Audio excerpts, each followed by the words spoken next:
दोस्तों थंबनेल देख करके तो आपको पता ही चल चुका होगा कि इस लेक्चर में हम किस इंपॉर्टेंट टॉपिक के बारे में बातचीत करने वाले हैं।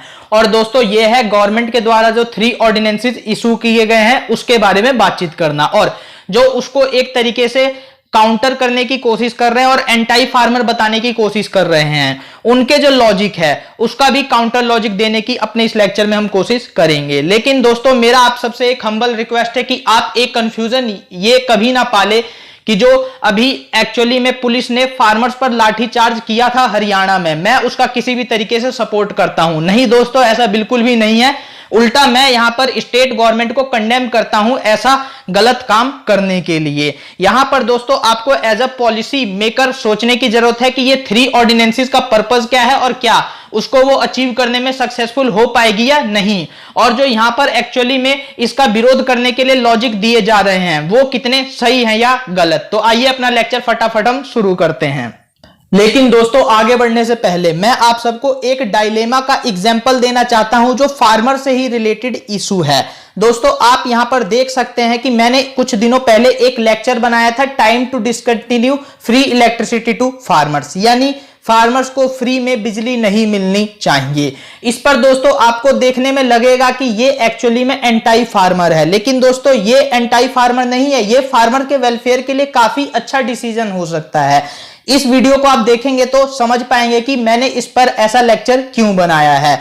तो दोस्तों यहां पर देखिए कि डायलेमा में फंसकर हम गलत डिसीजन ना ले, इसके लिए हमें फार विजनर बनना पड़ेगा और आपको किसी और पॉलिटिशियन की तरह नहीं सोचना पड़ेगा। और फार्मर जो है यहां पर वो कम जागरूक हैं, तो उनके जैसा भी आपको यहां पर बनने की कोशिश नहीं करनी, यहां पर आपको फार विजन में सोचना होगा। अब दोस्तों ध्यान देने वाली बात, 3 ऑर्डिनेंसेस में से 2 ऑर्डिनेंसेस पर हम ऑलरेडी वीडियो बना चुके हैं। एक है हमारा इसेंशियल कमोडिटीज एक्ट जिस पर हम बहुत पहले वीडियो बना चुके हैं, और अब इसका ऑर्डिनेंस लाकर गवर्नमेंट ने पार्लियामेंट में भी इसको पास करा दिया है। और दूसरा है हमारा APMC act, agriculture produce marketing committee act, इस पर भी हमने डिटेल्ड वीडियो बनाया है। क्या सरकार ने अमेंडमेंट की है ऑर्डिनेंसेस के थ्रू, सारा कुछ एक्सप्लेन किया है। Cons pros everything have been discussed in this lecture. So आप ये दोनों वीडियो देख लीजिएगा अगर आपने अब तक नहीं देखा है, क्योंकि दोनों लेक्चर देखने के बाद ही आपको ये लेक्चर अच्छे से समझ में आ सकता है। अब दोस्तों बात करते हैं थर्ड ऑर्डिनेंस की। तो थर्ड ऑर्डिनेंस का नाम काफी बड़ा है, the farmers empowerment and protection agreement on price assurance and farm services ordinance 2020। ये नाम आपके लिए उतना जरूरी नहीं है, इसका काम आपको पता होना चाहिए। तो देखिए दोस्तों, इस ऑर्डिनेंस में सिंपली एक नेशनल फ्रेमवर्क बनाने की कोशिश की जा रही है फार्मिंग एग्रीमेंट पर। अब देखिए दोस्तों, ये फार्मिंग एग्रीमेंट किसके बीच में होगी, तो एक पार्टी ऑफ कोर्सली फार्मर्स होगी और दूसरी पार्टी इसमें काफी सारे लोग हो सकते हैं, जैसे कि agri business firms, processors, wholesalers, exporters और लार्ज रिटेलर्स, जिनको एक्चुअली में यहां पर फार्मर से अपना काफी सारा सामान खरीदना होता है।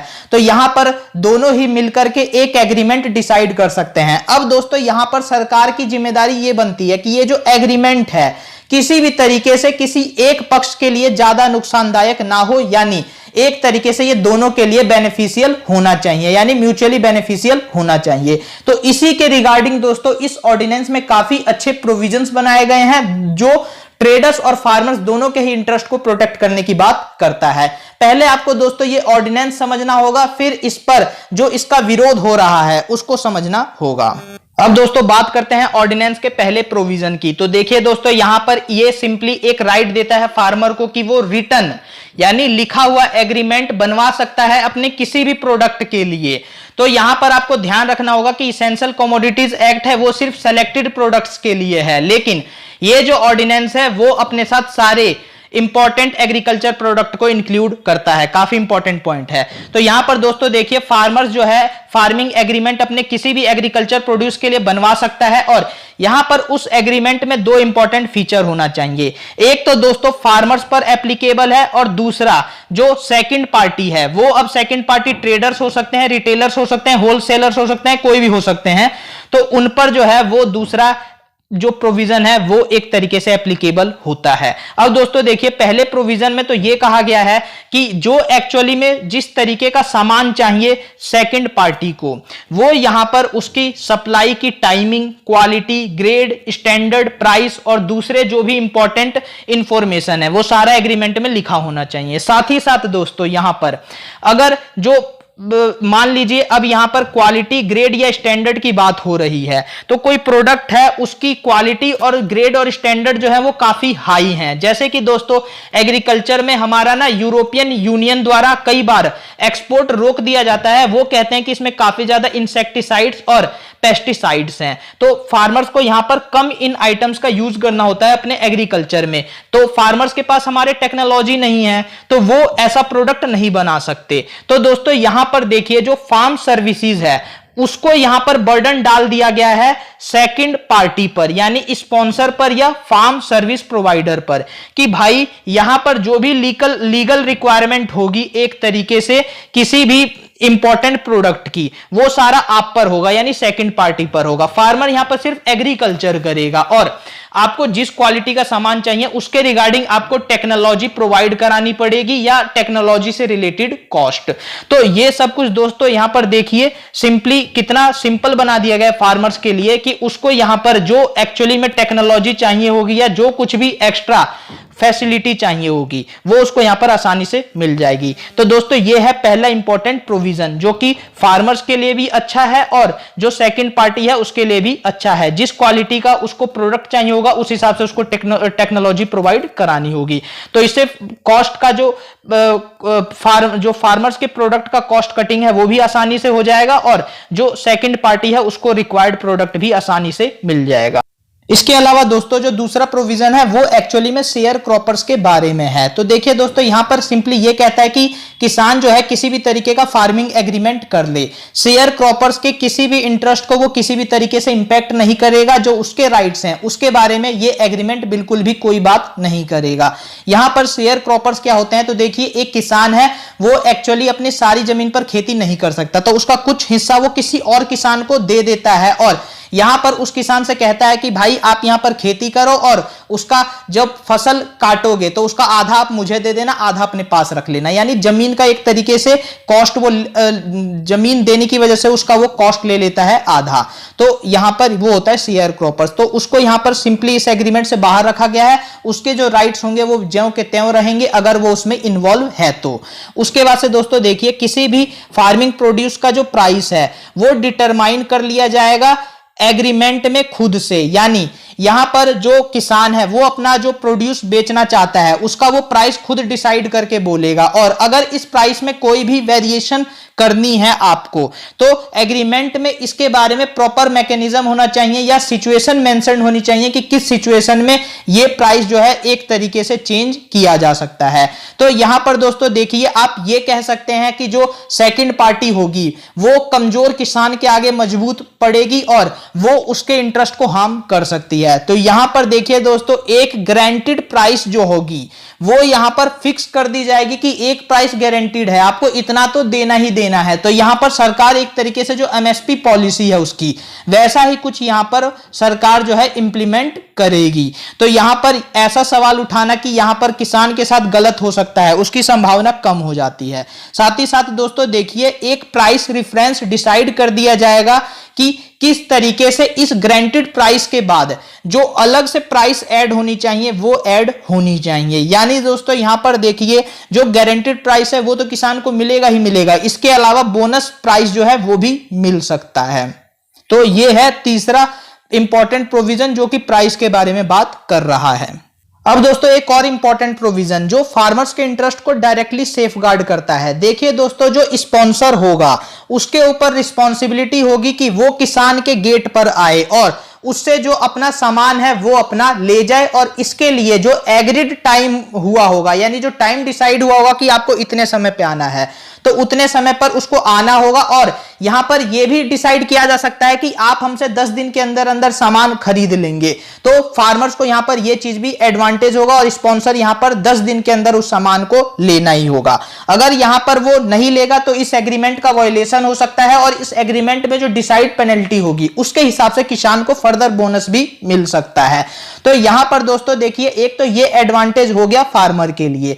दूसरा एडवांटेज ये है दोस्तों कि अगर जो स्पॉन्सर आ रहा है वहां पर और वो डिलीवरी एक्सेप्ट कर रहा है, तो डिलीवरी एक्सेप्ट करने से पहले ही उसके पास ये अधिकार है कि वो उस फार्मिंग प्रोड्यूस की क्वालिटी को चेक कर ले कि जैसा क्वालिटी उसको रिक्वायर्ड है वो वैसा प्रोड्यूस है या नहीं। अगर वो ऐसा चेक नहीं करता और अपने घर लेके चला जाता है, यानी एक तरीके से फार्मर्स के गेट से उठाकर उसको अपने घर की तरफ लेके चला जाता है, तो यहां पर भले वो सामान में क्वालिटी कॉम्प्रोमाइज हो लेकिन बाद में उस स्पॉन्सर की कुछ भी नहीं सुनी जाएगी और यहां पर ऐसा मान लिया जाएगा कि उस स्पॉन्सर ने क्वालिटी चेक के ही बाद किसान से सामान लिया है। तो अब आप यहां पर देख सकते हैं दोस्तों कि यहां पर किसी भी तरीके से जो स्पॉन्सर है फार्मर को दोबारा बाद में परेशान नहीं कर सकता एक बार सामान ले जाने के बाद, और उसको ये सामान ले जाना होगा एक फिक्स लिमिटेड टाइम के अंदर में।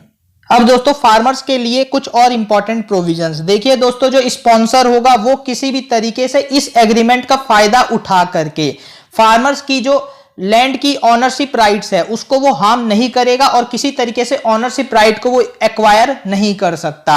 और इसके अलावा दोस्तों किसी भी तरीके का परमानेंट मॉडिफिकेशन जो है किसान की जमीन पर नहीं किया जा सकता। अब ऐसा नहीं कि स्पॉन्सर को जमीन मिली हो यहां पर किसी तरीके से कुछ इंपॉर्टेंट चीजें करने के लिए या कोई इंपॉर्टेंट वहां पर फैसिलिटी डेवलप करने के लिए अपने प्रोड्यूस को अच्छी क्वालिटी देने के लिए, और वो वहां पर कोई परमानेंट मॉडिफिकेशन बनवा दिया, कोई मकान या किसी तरीके का स्टोर हाउस बनवा दिया, तो इस तरीके की कोई भी परमिशन स्पॉन्सर को इस एग्रीमेंट के तहत नहीं मिलती। तो आपको यहां पर इस बात को भी ध्यान रखना होगा। साथ ही साथ दोस्तों देखिए, जब ये एग्रीमेंट तैयार होगा और यहां पर इसको रजिस्टर कराया जाएगा एक रजिस्ट्रेशन अथॉरिटी के पास, जो कि स्टेट गवर्नमेंट एक्चुअली नोटिफाई करेगी। तो यहां पर ये सारा काम इलेक्ट्रॉनिक होगा और ये पूरा का पूरा जो काम होगा फॉर्मलाइजेशन हो जाएगा, फॉर्मलाइज हो जाएगा, यानी एग्रीकल्चर का फॉर्मलाइजेशन भी इसके थ्रू बूस्ट होगा। तो जब दोस्तों एग्रीकल्चर का फॉर्मलाइजेशन होगा तो इसको इजीली हम इंश्योरेंस या क्रेडिट से लिंक कर सकते हैं, यानी फार्मर्स के प्रोडक्ट का इंश्योरेंस भी आसानी से हो जाएगा और क्रेडिट जो है उसको मिलना वो भी आसान हो जाएगा।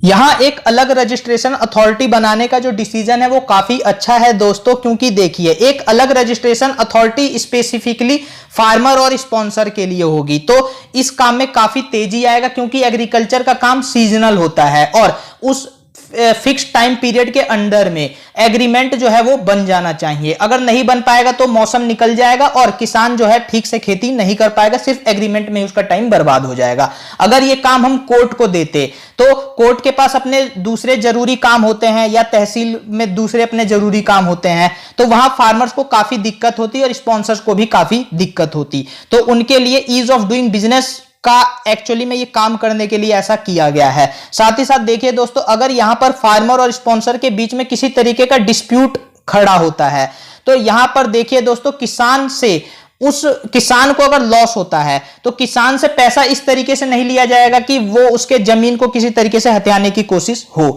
तो यहां पर यह भी फार्मर्स के प्रोटेक्शन के लिए काफी इंपॉर्टेंट प्रोविजन है। साथ ही साथ दोस्तों जो ये ऑर्डिनेंस है, अगर डिस्प्यूट अराइज हो रहा है तो उसके सॉल्यूशन के लिए भी एक अच्छा मैकेनिज्म प्रोवाइड करती है। देखिए दोस्तों, कोई सा भी फार्मिंग एग्रीमेंट हो उसमें एक कंसिलिएशन बोर्ड डिसाइड हो सकता है जो डिस्प्यूट को रिजॉल्व करेगा, यानी एक कंसिलिएशन बोर्ड। उसके बाद से दोस्तों देखिए, अगर ये कंसिलिएशन बोर्ड किसी नतीजे पर नहीं पहुंचता या फेल हो जाता है तो सब डिविजनल मजिस्ट्रेट के पास ये केस जा सकता है और सब डिविजनल जो अथॉरिटी होगी वो फार्मिंग एग्रीमेंट पर अपना डिसीजन देगी और वो दोस्तों बाइंडिंग होगी दोनों ही पार्टी पर। यहां पर एक ध्यान रखने वाली बात यह है दोस्तों कि सब डिविजनल अथॉरिटी को सिविल कोर्ट की पावर मिलेगी, यानी इसके रिगार्डिंग किसी विटनेस को बुलाना हो, समन करना हो, वो सारे काम ये आसानी से काफी इजीली कर सकती है, क्योंकि सिविल कोर्ट का इसको पावर दे दिया गया है। लेकिन दोस्तों यहां पर एक इंपॉर्टेंट बात ध्यान रखने वाली है कि इसको जब सिविल कोर्ट का पावर मिल गया तो इसकी अपील जो है दोस्तों वो सिविल कोर्ट में नहीं हो सकती, क्योंकि ये खुद अपने आप में ही एक सिविल कोर्ट बन गया है। तो इसको सिविल कोर्ट में चैलेंज नहीं किया जा सकता। तो आपको यह बात ध्यान रखना होगा। हां, हाई कोर्ट या सुप्रीम कोर्ट जाकर एक्चुअली इस पर किसान जो है वो अपना केस चला सकते हैं। तो कई लोग इसका विरोध इस बात पर कर रहे हैं कि सिविल कोर्ट को इसमें क्यों नहीं अलाउ किया गया। देखिए दोस्तों, अगर यहां पर ऐसा कर दिया जाता तो जो इन्वेस्टर्स हैं वो काफी एक तरीके से मतलब हमारे कोर्ट में जो जुडिशियरी टाइम लेती है किसी केस को सॉल्व करने में, वो काफी ज्यादा लेती है। तो एक जेन्युइन रीजन इसका यह बनता है कि इन्वेस्टर काफी परेशान हो सकते हैं अगर फार्मर्स यहां पर उस डील को अच्छे से पूरी ना करे और जिससे उनका लॉस हो जाए। तो यहां पर इसको सब डिविजनल अथॉरिटी तक ही रखा गया है। इस पर आपको अपना खुद का ओपिनियन बनाना है कि क्या सब डिविजनल मैजिस्ट्रेट जो कि एक्चुअली में स्टेट गवर्नमेंट के अंडर में डायरेक्टली आते हैं, वो क्या फार्मर्स के इंटरेस्ट के खिलाफ उस हद तक जा सकते हैं, क्योंकि स्टेट गवर्नमेंट भी इसमें इन्वॉल्व होगी अगर ऐसा कुछ होगा तो यहां पर आपका क्या ओपिनियन है। यहां पर स्टेट गवर्नमेंट के होने के साथ इसको पॉलिटिकल मैटर मान के भी सोचिएगा और दोनों तरफ से एक डिसीजन लीजिएगा इस पर कि क्या इस पर रैशनल चीजें हो सकती हैं, रैशनल कॉन्सिक्वेंसेस पर ही इस पर आप सोचिएगा। वैसे तो दोस्तों तीनों लेक्चर देखने के बाद आपके काफी सारे डाउट क्लियर हो गए होंगे, लेकिन फिर भी कुछ बातों पर इन तीनों ऑर्डिनेंसेस का लगातार विरोध हो रहा है। जैसे कि दोस्तों ये कहा जा रहा है कि एमएसपी को खत्म कर दिया जाएगा, एंड ऑफ एमएसपी। ये काफी इंपॉर्टेंट क्रिटिसिज्म हो रहा है जिसे काफी ज्यादा फार्मर्स भड़क गए हैं क्योंकि उन्हें अवेयरनेस है नहीं। तो देखिए दोस्तों, एमएसपी का खत्म होना सिर्फ इन 3 ऑर्डिनेंसेस के थ्रू पॉसिबल नहीं है, क्योंकि दोस्तों गवर्नमेंट को हर साल नेशनल फूड सिक्योरिटी एक्ट 2013 के अंदर में काफी लाखों करोड़ लोगों को अनाज देना है। तो वो अनाज कहां से लाएगी। इसके अलावा दोस्तों बीपीएल के अंडर में भी राशन देना होता है और मिड डे मील है उसके अंडर में भी राशन खरीदने के लिए गवर्नमेंट यहां पर एमएसपी पर पैसा खर्च करेगी ही करेगी। तो जब तक ये स्कीम है तब तक एमएसपी को नहीं हटाया जा सकता। उसके बाद से दोस्तों दूसरा क्रिटिसिज्म हो रहा है कि इससे स्मॉल एंड मार्जिनल फार्मर्स जो हैं वो अपनी जॉब है गवा बैठेंगे, क्योंकि यहां पर एग्रीकल्चर का मैकेनाइजेशन हो जाएगा। अब इससे स्टूपिड क्रिटिसिज्म मैं दोस्तों अपने सपने में भी नहीं सोच सकता कि किस तरीके की एक्चुअली में ये एक्सपर्ट हैं जो ऐसा कह रहे हैं। दोस्तों इसके लिए मैं सिंपल ये कहना चाहता हूं कि एक रिपोर्ट है जो ये कहती है कि अगले 5 सालों में इंडिया का जो एग्रीकल्चर टेक्नोलॉजी का मार्केट है, मशीन्स का मार्केट है, वो $24.1 बिलियन का हो जाएगा। अब दोस्तों ये जब ही पॉसिबल है जब हम एग्रीकल्चर में ज्यादा से ज्यादा मैकेनाइजेशन को प्रमोट करें। इन मशीन्स को बनाने के लिए इंजीनियर्स, आईटीआई, डिप्लोमा और यहां तक कि अनस्किल्ड लोगों की भी जरूरत पड़ेगी। तो किस तरीके से जॉब लॉस हुआ।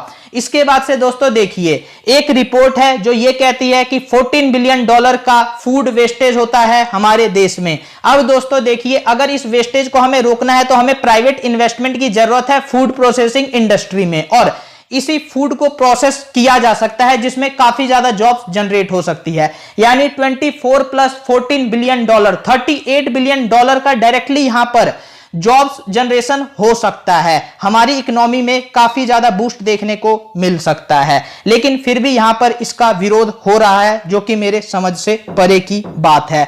एक बात मैं दोस्तों और बता देना चाहता हूं, हमारे देश में एग्रीकल्चर में 48% लोग इन्वॉल्व हैं। तो क्या यहां पर ये जो एक्सपर्ट कह रहे हैं क्या उनके लिए दूसरे अल्टरनेटिव नहीं बनने चाहिए। वो ये किस तरीके का विरोध है जो दूसरा अल्टरनेटिव बनने से रोकने की यहां पर बात हो रही है। और मैं दोस्तों बता दूं कि अगर फार्मर्स की इनकम को हमें बढ़ाना है तो हमें डेवलप्ड कंट्री की तरह सोचना होगा। जो डेवलप्ड कंट्री में एग्रीकल्चर में इन्वॉल्व लोग हैं वो काफी कम है, 1 से 2% ही हैं। हमारे देश में 48% है। 48% पीपल को इन्वॉल्व करके हम फार्मर्स की इनकम को कभी भी नहीं बढ़ा सकते। इसका सिंपल तरीका यह है, अगर हमें फार्मर्स की इनकम बढ़ानी है तो हम 40% जो लोग हैं उनको निकाल के हम दूसरे सेक्टर में ज्यादा से ज्यादा जॉब्स दे। हमारे जीडीपी में अगर एग्रीकल्चर का कंट्रीब्यूशन 15% रहता है और उसके बावजूद भी ये पीपल 48% से निकल के अगर 24% हो जाते हैं 5-6 सालों में, तो ऑटोमेटिकली हमारे देश के फार्मर्स की इनकम डबल हो गई।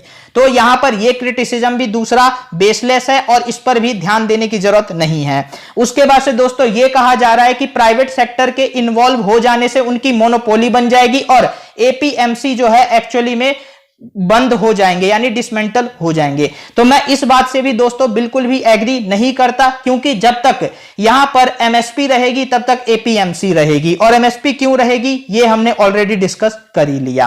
फार्मर्स का एक्सप्लॉयटेशन होगा ये पॉसिबल ही नहीं है, क्योंकि स्टेट गवर्नमेंट का जो सब डिविजनल मैजिस्ट्रेट बैठेगा वो एक तरीके से पॉलिटिकल कंसिडरेशन भी समझकर ही डिसीजन लेगा, और जो यहां पर नेता होते हैं उनके लिए फार्मर्स एक अच्छा खासा वोट बैंक है, तो उनका एक्सप्लॉयटेशन उस तरीके से नहीं हो सकता। इसके अलावा दोस्तों फार्मर्स अपने एसोसिएशन क्रिएट कर सकते हैं और यहां पर उनके प्रोटेक्शन के लिए दूसरे इंपॉर्टेंट प्रोविजन बनने चाहिए, इसके थ्रू भी इसको काफी हद तक कम किया जा सकता है। साथ ही साथ दोस्तों यह कहा जा रहा है कि स्टेट गवर्नमेंट को रेवेन्यू का लॉस होगा, क्योंकि एपीएमसी मार्केट में कोई भी किसान जो है अपना अनाज बेचने नहीं आएगा।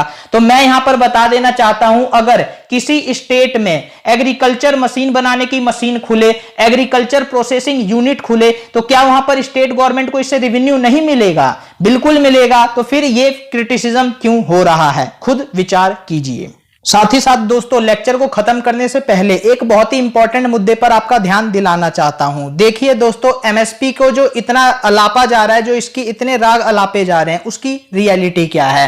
पेडी फार्मर जो है टोटल 13.5% ही एमएसपी से बेनिफिट पाते हैं, और जो वीट फार्मर्स हो गए उनका जो परसेंटेज है मात्र 16.5% है। उसके अलावा सारे के सारे जो आज के फार्मर्स हैं वो एमएसपी से कम प्राइस पर प्राइवेट जो प्लेयर्स हैं उन्हीं को अपना जो प्रोडक्ट है वो बेचते हैं। तो अब यहां पर देखिए दोस्तों कि जिस एमएसपी की बात की जा रही है उस एमएसपी का कितना बड़ा ये लूप होल है, और उल्टा दूसरे सेक्टर्स को आने से भी रोका जा रहा है। और यहां पर आप समझ सकते हैं कि अब रियल में कौन एंटी फार्मर हुआ। आप दोस्तों भीड़ चाल का हिस्सा ना बने, अपने आप से खुद डिसीजन ले और अपने पास सारी इंफॉर्मेशन रखे। हम आपसे यही उम्मीद करते हैं।